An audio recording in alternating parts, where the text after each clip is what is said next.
Max, coming to you now. So tell us about qualifying for you after 8 consecutive pole positions. It's P2 for you here at Monza.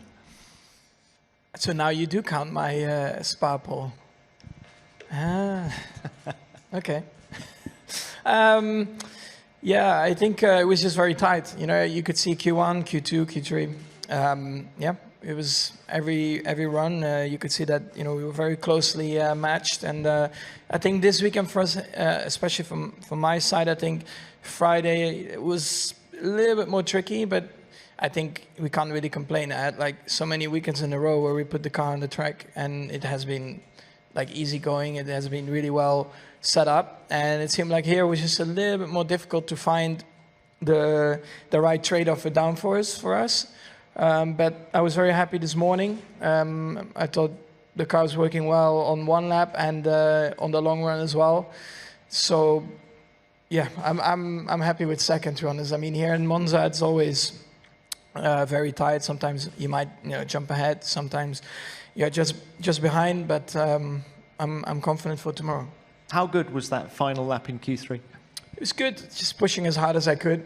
On a track like this with low downforce, it's not always the easiest, but it was enjoyable out there. And do you agree with Carlos that you have a better race car than him?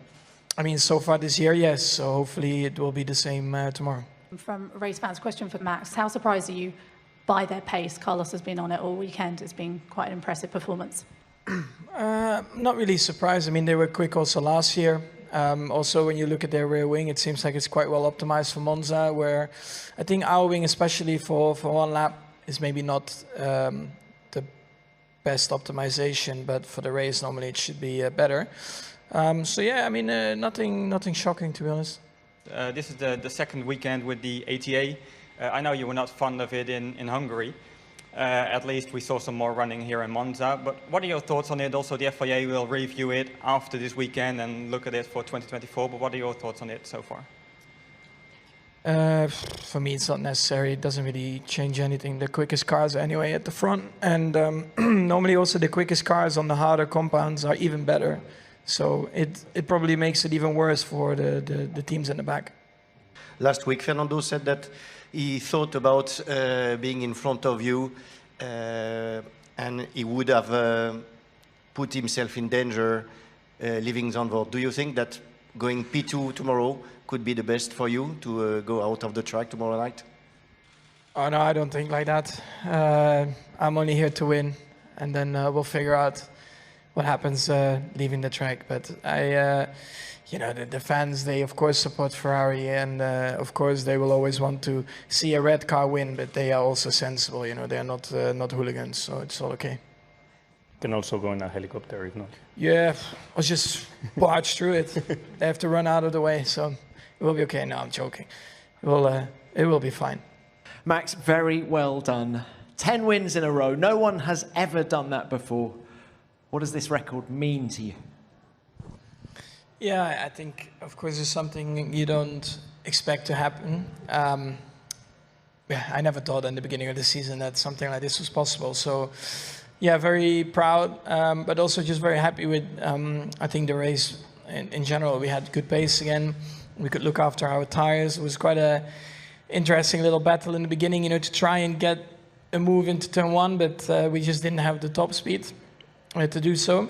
So I had to wait for a tiny mistake or tiny lockup, whatever. And at one point, you know, Carlos had a little lockup, which then, yeah, made me have a good run out of turn two. And once I got in the lead, yeah, I could just focus on my own pace. And yeah, the car felt really nice to drive.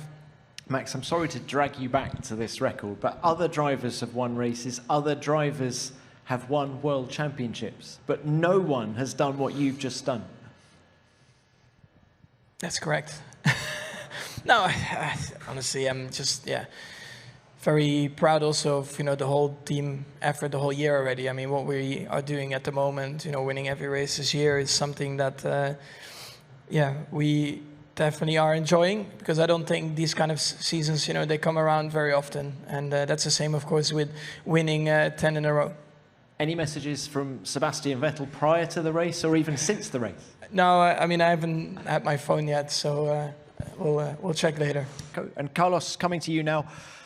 What a place to take your first podium of the season. Pressure all the way. What's your overriding emotion when you look back on it all? Yeah, obviously very, very happy, because a P3 in Monza in front of the Tifosi is as good as it can get, at least for this weekend, because clearly the Red Bull were, in the end, quite a bit quicker than us today, as we expected. It was a day to try, and I tried everything I could to keep them behind, especially that first stint in front of Max.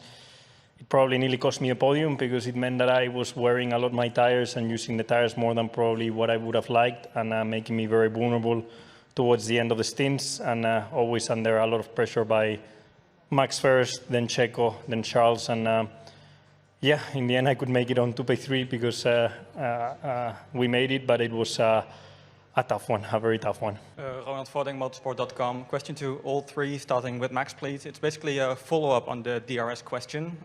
DRS seemed a bit less powerful here with the load down for setups. And as a result of that, we saw more action into the braking zones instead of just passing someone well on the straight. Did it make it a bit more enjoyable for you guys? And do you think having a little bit less DRS effect might be a way forward for Formula One? Thank you. No. I think in most tracks we still struggle to follow a pass. I mean, in the beginning of the year, a lot of people were complaining about passing. Of course, we had the luxury, being a quick car, we could still pass, like in Miami. I think everyone was complaining in Miami about the passing. Remember in the briefings with DRS? Yeah. I think there is, the cars are getting more and more efficient, and they have more downforce. So basically, it's harder to follow, and then they're more efficient on the straight. And yeah, of course, naturally here there's less DRS effect because there's almost no wing on the car. But I think it really depends on which track. Also here, for example, if Carlos, he was putting the car in the middle and the braking in turn one, it's almost impossible to do something, because if I go for it and he just moves a little bit to the right, there is no space anymore. So for me, there was never really an option to actually fight in the braking zone today. There were a few teams going for a two-stop strategy today, although before the race everybody expected this to be an easy one-stopper.